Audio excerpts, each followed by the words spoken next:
Is fad an lá ó Chunig Mheiriceá breithláid an chineál seo. Ráchéad chuige bliain óchan, dead it 13 go chólíneachtaí na Breataine I Mheiriceá thua, amach an aid mar a bacchus dóibh san é, láimh láidir rí Saoirse I trí, agus dógar neamhsplachas.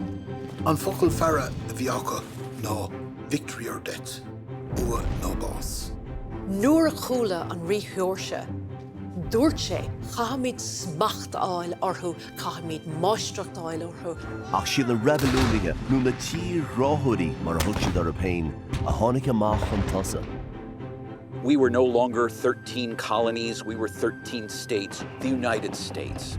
Tá ólas forleathan ar a gcuid seog an scéal, ach tá cuid eile atá beagnach licí an nearmad ar fád. Pasí, daoine do bhain na hÉireann ag trid in Éirinn aram an rí America.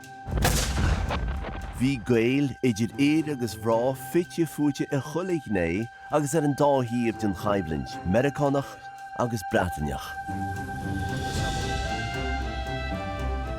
Is mise Cormac Ó agus tá sa tóid ar agad scéalta an láimh a bhí acusan na múnú na tíre seo, agus an tionchar a bhí ag an réabhlóid féin ar Éirinn.